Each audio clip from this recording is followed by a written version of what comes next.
ایک دفعہ کا ذکر ہے، جنگل میں ایک بھالو رہتا تھا۔ بھالو شہد کا بہت شوقین تھا۔ وہ صبح سویرے شہد کی تلاش میں نکل جاتا اور ڈھیر سارا شہد اکٹھا کر کے واپس گھر آ جاتا۔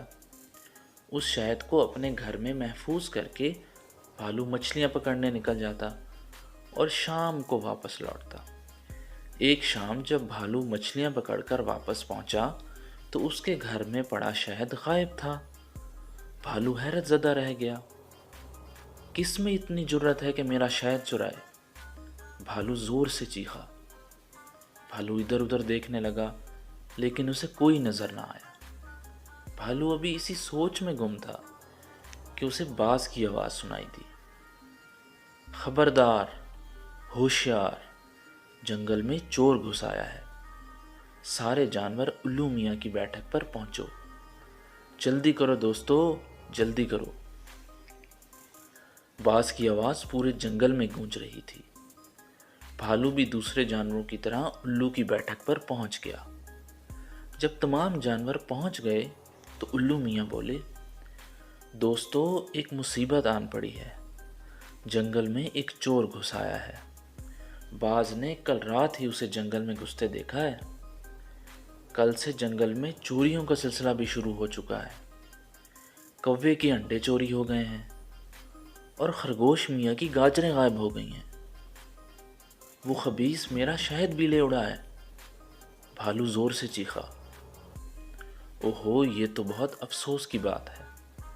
ہمیں جلد از جلد اس کا حل ڈھونڈنا ہوگا۔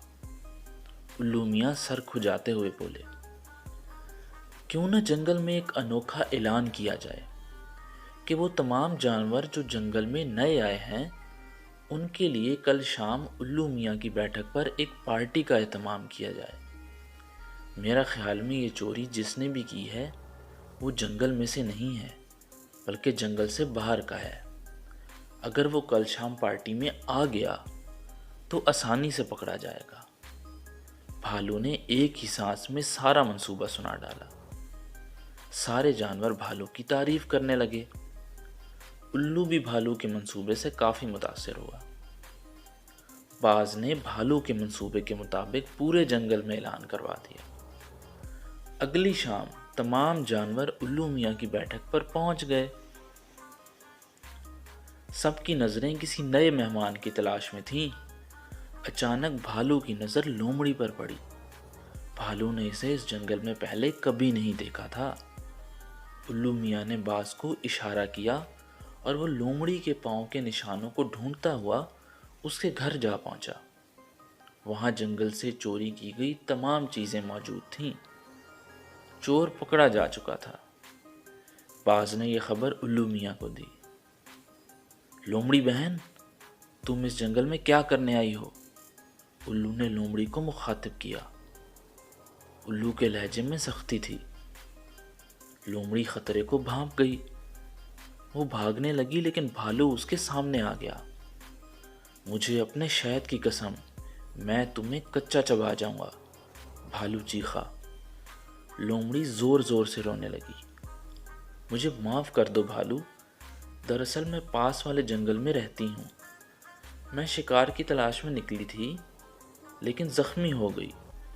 یہ جنگل قریب ہی تھا اس لیے میں نے یہاں پناہ لے لی۔